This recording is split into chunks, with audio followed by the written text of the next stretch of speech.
स्वागत है basic education classes में। आज हम लोग पढ़ने वाले हैं क्लास 12 के इंपॉर्टेंट क्वेश्चन, यानी कि पॉलिटिकल साइंस के ऐसे प्रश्नों को पढ़ने जा रहे हैं जो आपके एग्जाम में एक भी प्रश्नों को नहीं छूटने देंगे। ठीक है, तो यहाँ पर देख रहे हैं शीत युद्ध। शीत युद्ध से आपका प्रश्न जो इतना भी सारा बन सकता है वो सब का सब बना दिए हैं, यानी कि आपका एक भी प्रश्न नहीं छूटेगा। और आपको यदि सब्जेक्ट में पूछा जाएगा, इसको यदि लिख देते हैं तो आपका फुल बाय फुल नंबर्स मिल जाएगा। तो चलिए शुरुआत करते हैं। तो पहले समझ लीजिए, ठीक है, उसके बाद पढ़ते हैं। शीत युद्ध क्या है? तो शीत युद्ध होता है कि शीत युद्ध उस स्थिति का कहा जाता है जहां देश के बीच प्रतिद्वंदी यानी कि मुकाबला, आप ये बोल सकते हैं कि कंपटीशन, ठीक है, तनाव और संघर्ष और जारी रहता है। यानी कि मतलब दो देशों के बीच क्या होता है, तनाव बढ़ जाता है, संघर्ष बढ़ जाता है या कंपटीशन बढ़ जाता है। किस चीज़ का कंपटीशन? कि तुम उस देश से मैं अच्छा हूँ, उससे बलशाली हूँ, उससे सबसे ज़्यादा शक्तिशाली हूँ, उससे ज़्यादा विकासशील हूँ। तो इस तरह क्या हो जाता है, संघर्ष बन जाता है, तनाव बन जाता है। उस मतलब एक दूसरे से मतलब छोटा दिखाने का, नीचा दिखाने का कोशिश करते हैं एक देश दूसरे देश से, ठीक है।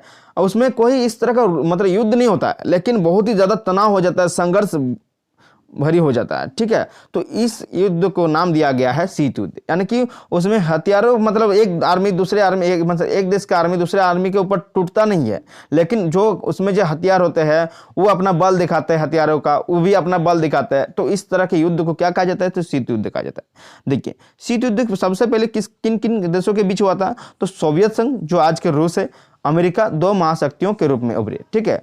जब द्वितीय विश्व युद्ध हुआ था उसके बाद सोवियत संघ और अमेरिका दो शक्ति थे, और उसके बीच क्या होता है, इन दोनों के बीच में ही शीत युद्ध का छिड़ गया था, ठीक है। यानी कि इस सोवियत संघ और अमेरिका में भी जो है शीत युद्ध का आरंभ हुआ था, ठीक है। दोनों के पास अस्त्र ताकत में किसी से कम नहीं था, यानी कि दोनों के पास क्या था, बहुत ही ज्यादा ताकत था और अस्त्र भी बहुत था, ठीक है। कोई भी किसी से कम नहीं था। दोनों गुटों में तनाव और प्रतिद्वंदी यानी कंपटीशन सदैव चलती रहती थी। यानी कि अभी बताए कि अपना हथियारों का बल पर कुछ भी दिखा रहा था, वो भी अपना हथियार बना रहा था उससे ज़्यादा टेक्नोलॉजी का। तो इस तरह से क्या कर रहा था, तनाव बढ़ रहा था। यानी कि युद्ध सामने सामने नहीं होता। देखिए साफ साफ लिखे, दोनों गुटों ने कभी भी आमने सामने का युद्ध करने का प्रयास नहीं किया। लिखा है, इस तनाव और टकरावपूर्ण स्थिति को शीत युद्ध के नाम से जाना जाता है। यानी कि इसी टकरावपूर्ण स्थिति को क्या कहा जाता है? तो शीत युद्ध कहा जाता है, ठीक है। नेक्स्ट याद रखिएगा, ठीक है। शीत युद्ध कब से शुरू हुआ था? तो 1945 से शुरू हुआ था, याद रखिएगा। शीत युद्ध का नाम किसने दिया था? देखिए, शीत युद्ध जो नाम दिया था ना, वर्नर्ड वारुक ने दिया था। किसने? तो वर्नर्ड वारुक ने दिया था। नेक्स्ट याद रखिएगा, शीत युद्ध काल के दो प्रतिद्वंदी गठबंधन करने का नाम, ठीक है। यानी कि जो शीत युद्ध के दौरान दो गठबंधन हुआ था तो उस वक्त तो आपका जगह साम्यवादी वर्षा, ठीक है, साम्यवादी वर्षा था। यानी कि सोवियत संघ के द्वारा साम्यवादी वर्षा से गठबंधन कराया गया था, ठीक है। अब यह इसका स्थापना कब हुई थी? 1955 ईस्वी में हुई थी, ठीक है। अब देखिए, सोवियत संघ के उस समय राष्ट्रपति कौन थे? निकिता खुश्चेव, ठीक है, खुश्चेव था। कौन था? निकिता खुश्चेव था। नेक्स्ट याद है पूंजीवादी। पूंजीवादी यानी कि नाटो के द्वारा। नाटो क्या था? तो अमेरिका के द्वारा। यह क्या था? पश्चिमी देशों का। और यह क्या था? पूर्वी देशों का संगठन था। कौन? पूर्वी देशों का संगठन जो गठबंधन था वो वर्षा था, ठीक है, या साम्यवादी था। और ये जो पश्चिमी देशों का गठबंधन था वो क्या था? पूंजीवादी या नाटो। नाटो का फुल फॉर्म क्या है? North Atlantic territory organisation. याद रखिएगा। इसकी स्थापना कब हुई थी? तो 1949 ईस्वी में हुई थी। इसमें कितने देश जुड़े थे? तो 12 देश जुड़े थे। इसमें कितने प्रमुख देश थे? तो 4 प्रमुख देश थे। क्या क्या थे? याद रखिएगा आप लोग। इसमें कितने देश थे?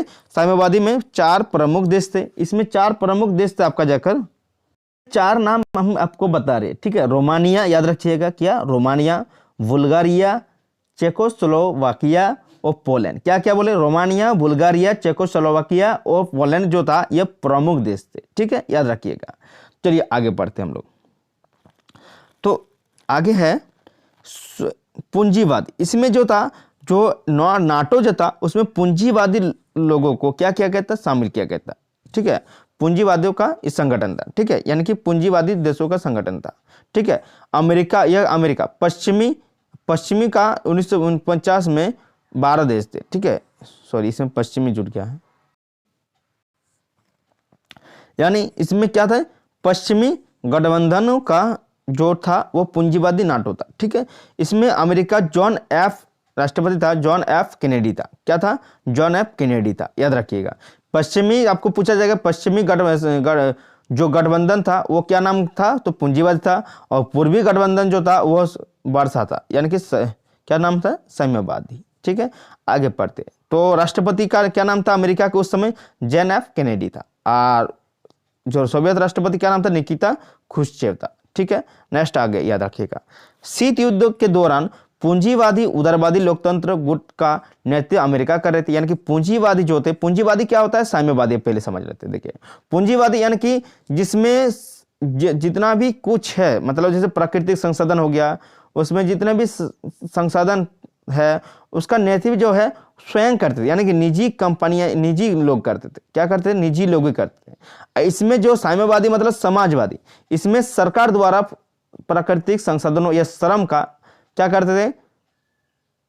मतलब अपने पास रखते थे। कौन रखते थे? तो सरकार रखते थे। इसको क्या कहा जाता है? समाजवादी। ठीक है, इसके मतलब इसमें जो श्रम प्राकृतिक संसाधन है कौन रखते थे अपने पास? तो निजी जो लोग होते थे, निजी कंपनियां होते थे, वो रखते थे, यानी कि पूंजीवादी रखते थे, यानी कि पूंजीपति सभी वो रखते थे, इसलिए उसको पूंजीवादी कहा जाता है। और जो सरकार के पास रखते बोलते हैं पर्यावरण संसाधन जो था वो कौन रखते थे? तो वह समाजवादी, यानी कि सरकार के पास रहता। तो वह समाजवादी का गुट का नेतृत्व कौन कर रहा था? तो सोवियत संघ कर रहा था।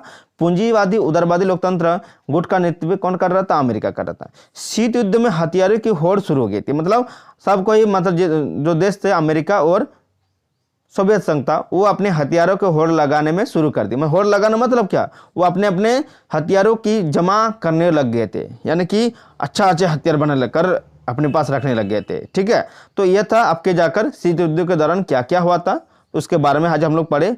इससे भी ज़्यादा हम लोग आगे पढ़ेंगे। साथ ही आप लोगों को कैसा लगा इसको समझने में, आपका मेरे ख्याल से एक भी क्वेश्चन इस शीत युद्ध से नहीं छूटेगा। ठीक है, मिलते हैं नेक्स्ट वीडियो के साथ। तब तक के लिए देखते रहिए बेसिक एजुकेशन क्लासेस।